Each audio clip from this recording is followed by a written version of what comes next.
The way that we understand science and the scientific method today is very different from the way that we understood it from the early developments of the scientific method coming out of Bacon and Descartes until around World War II. And I wanted to talk about this first, how my understanding evolved, and then how our collective understanding seems to have evolved, and I think the problems with that. Because basically, at least one of my AB titles is going to be, I don't know if my viewers remember the Folgers Instant Coffee commercial.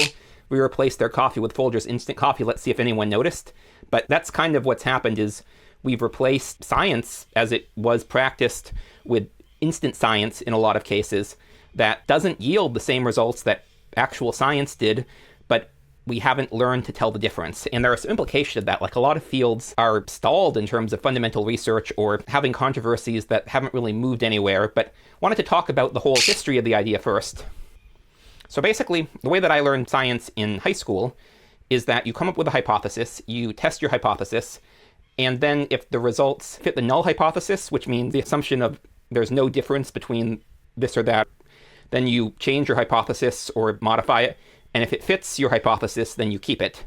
And then in maybe later high school, certainly undergrad, I learned basically Popper's idea of falsifiability. If you're trying to figure out what would make your hypothesis wrong compared to possible other alternatives, and you try to prove your own hypothesis wrong, which I understood as everyone takes this for granted. And then I learned this is a Popperian thing that has become widespread, but a lot of people don't even claim to believe, and certainly most scientists, at least in fields I'm familiar with, do not reliably practice. And then I learned also in undergrad that true science is peer review, which makes sure that you're actually following the standards of how you're supposed to do scientific process, and trying to falsify your own ideas theoretically does not do that in practice. In academic journals, which issues with the peer review process, plenty of people have made videos on that. And the gold standard is a double-blind controlled study in every factor except one. And then the gold standard even beyond that is having a meta-study of these double-blind controlled studies. And as Arthur Koestler has pointed out, physics, that kind of thing, makes some sense. But when you're trying to do like the life sciences and the social sciences, you end up, when trying to control for a lot of different factors, you control the factors that you're actually looking at that give you the results you want right out. And there's an example of this. There is a paper that the author claimed debunked keto. And I read somewhere, this was actually funded by Gary Taubes Foundation, who advocates low-carb diets, which is an interesting choice because the methodology of this study, the design, I might make a whole video on this at some point, it basically controlled out the factors that you would have to show fat loss results on a low-fat versus low-carb diet. And so if Taubes Foundation did fund this, either didn't read the proposal very carefully or was very, very confident that even with those things controlled out, it would still prove low-carb worked, which, no, but I might make a video on that in the future. However, I just see this kind of thing all the time. And of course, the thing is, Hall, the author of this study, this paper that I mentioned, was trying to disprove a hypothesis that he pretty clearly disagreed with. So he wasn't trying to disprove his own thing. And so a lot of these studies that I've seen in various fields, they have something they want to prove, and they're setting out trying to find something that would sort of do it. And there's been a lot of controversy, especially in the social sciences and especially in experimental psychology around this. And I'm going to do a future video because one thing that's interesting about linguistics and anthropology is that they both have methods that have not succumbed to this kind of physics envy approach I was taught in experimental psychology, which reduces things down to take out the emergent properties you actually want to look at, which is the same thing that Hall did in this study that supposedly debunked keto, which again, I might do a video on that in the future.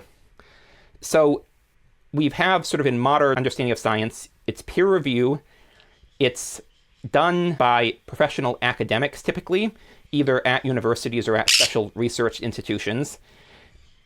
It is supposedly you're trying to falsify stuff in the Popperian sense and heavily control and reduce things down to the components in a way that you're losing emergent effects, which, so I'm familiar with the term greedy reductionism that I thought Stephen Jay Gould termed, but apparently it was Daniel Dennett coined this term. So the way that I was taught it with Stephen Jay Gould, he was like, you can't try to use biology to explain anthropology, you can't try to use anthropology to explain psychology, sort of thing, which I think is flat wrong, but the way that at least it looks like Daniel Dennett explained, and I haven't read the book, is very similar to Kostler of if you're breaking down emergent processes into their component parts far enough, you're going to lose that nuance. And again, I want to do a video on linguistics and anthropology because both of those fields have, to a substantial degree, avoided this. And I think that's why a lot of the most useful insights I've found have come from especially field linguists and field anthropologists. Linguistics also has the Chomskyan method, which I feel like it's underappreciated and can work for a lot of things outside linguistics, and I might make a video just on that. However, so both Kuhn and Polanyi, in different ways, talk about how each field sort of has its own culture, its own language, its own paradigm, and then going outside the assumptions of that process are heresy. And then eventually you get trapped and you need essentially a scientific revolution to overcome it. And Polanyi kind of implicitly, I think, Kuhn explicitly draws a distinction between what he calls ordinary science, where being forced to stick to the assumptions of the field actually makes progress. And that's one thing that peer review, which is a relatively new idea, does a good job of enforcing. So if that's true, the peer review process theoretically added beneficially for ordinary science, but made revolutionary science harder. Paul Feyerabend, in Against Method, was much more adamant that all science only progresses through ignoring the rules. And that, if I look at a lot of the fields I'm familiar with, which stuff I read papers on is mostly psychology, sociology, economics, certain medical science topics, biogeography, which is a completely different topic, I will see people breaking the rules that I was taught when I'm familiar with them, like for psychology. I don't know if that leads to good results or not.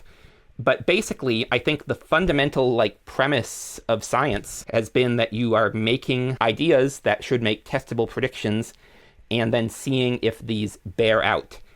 And the change that we've had after the Second World War, so I mentioned peer review, which might encourage ordinary science by keeping people within the right cultural paradigms at the cost of revolutionary science.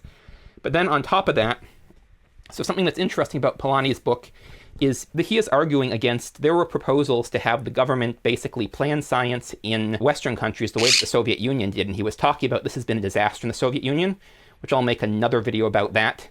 He's saying, when he wrote this book, the way that science funding works at universities is governments would give block grants of money to universities, and then they would dole it out to their faculty.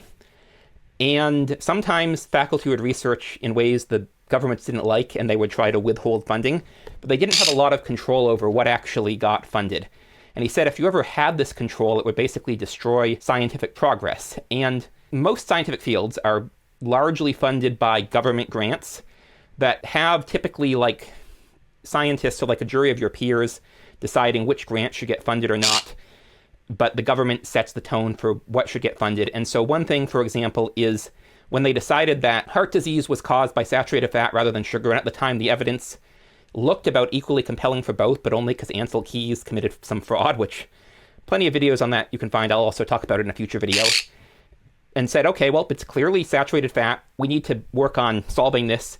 And they basically prohibited for decades funding of research into whether sugar caused heart disease, which it turns out sugar not only causes heart disease, but also diabetes, obesity, and probably Alzheimer's and several kinds of cancer and possibly other things. And so that is a clear case where the government actually set a funding policy that completely blocked a line of research for decades, and also wouldn't allow you to research trans fat for similar reasons, because saturated fat was dogmatically believed to be worse than that. And so the way that funding works now is, well, both funding and tenure, because to get a job and to get tenure at universities, you need to bring in grants from the government instead of the government giving grants to the university who gives them to you. And you need to publish papers that are accepted by the journals, which significantly limits what non-tenured academics particularly can research. And then again, you have the government in charge and setting policies about what can and can't be researched in many cases. And so we're seeing it's a partial implementation of what Polanyi warned about. But because when the government's not setting these policies, it's still peer boards of academics deciding it. There are subfields where I think we are making progress. Certainly pharmaceuticals, we're making progress, but Polanyi draws a distinction between pure science and applied science, and his focus is on a pure science because he's applied science, you have a demand for it. And pharmaceutical research is heavily funded by the government, which is topic for another video, because basically a lot of these pharmaceuticals, we pay for all the development to be done, and then we set FDA approval barriers that are extremely expensive, and we give patents to the pharmaceutical companies who promise to then do the stuff needed to get it through the FDA approval. So the government pays for the research to be done, and then makes these companies pay to jump through a lot of questionable FDA hoops in order to get government protection in the form of patents. But that's an applied science, so it's not a theoretical science. And Polanyi also argues social sciences are still embryonic, not really fully sciences, and I think I'm not sure if that's the case. I think linguistics and anthropology have methods that are scientific, that are unique to them, even if wouldn't be recognizable to Polanyi. I'm not sure if this was the case at the time. Certainly with linguistics, a lot of this came out of Chomsky, and I have issues with Chomsky, but he did make changes to how we did linguistics that I think made it more scientific in the Baconian Cartesian sense of you're finding a balance between naive empiricism and hardcore rationalism, that you're trying to make predictions and test them, which is empirical, but you're also what a lot of these writers would call rational in terms of trying to figure out what might work and getting there. And that's always how science has worked. And one thing Polanyi warns is science has really only developed as a single tradition. And whenever a country has developed a strong tradition of scientific research, it has come because they've imported researchers who did it elsewhere, and they've taught locals. And so when you lose it, you potentially lose it, and it's hard to get back. And so that's a concern for a lot of fields where science has basically become, you follow a formula of, like, a lot of both experimental psychology and medical papers are very predictable in terms of the steps you're following for the research that are trying to meet this reductionist gold standard of a double-blind controlled study, but you're risking losing these emergent properties.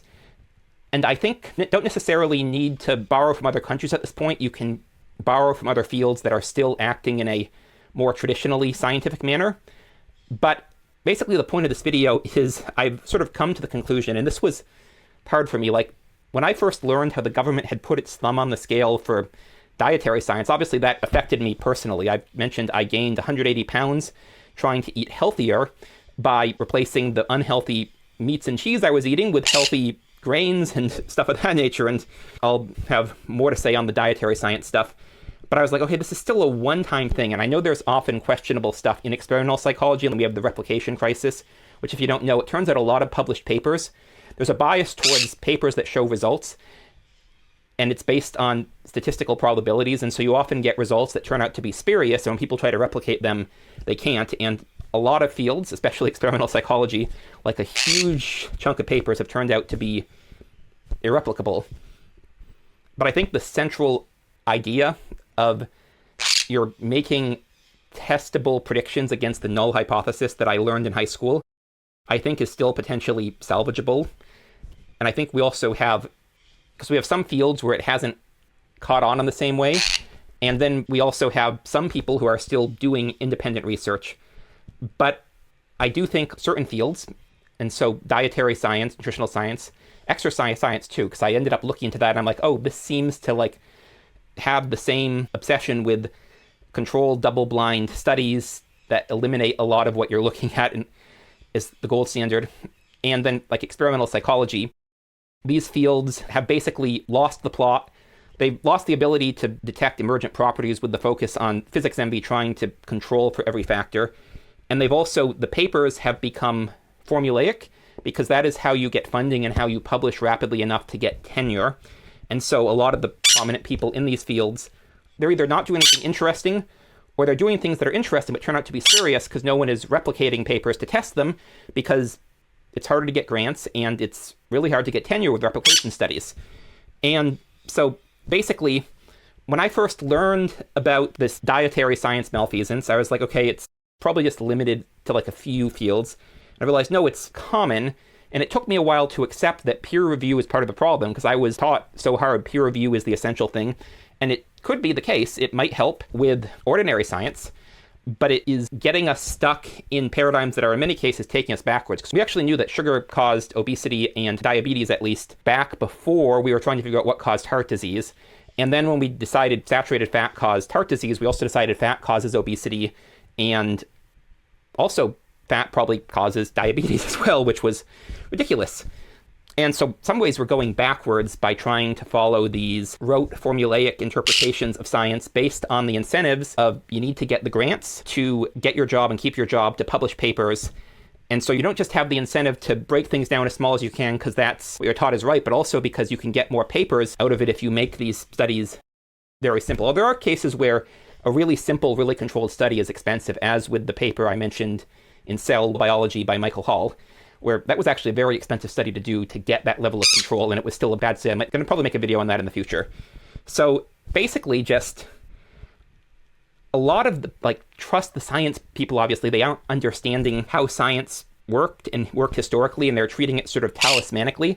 But a lot of supposed scientists are doing the same thing and losing this Baconian Cartesian synthesis, which led to rapid discoveries and scientific advancement from the Enlightenment until about World War II, when after World War II, we began switching to peer-reviewed journals, to government grants for individual projects, and to this reductionist idea of the double-blind controlled study is the gold standard because that's what physics does. And even in physics, there are a lot of physicists who have talked about the limits of this process, like supposed to be the hardest of hard science. And so it's ridiculous to think that you could get this to work in life sciences and social sciences. So anyways, I want to talk about that quickly. And as you saw, I had a lot of things I want to make deeper videos, further videos on. Thanks for watching. I'm Magpie. This is Leela. See y'all in the next one.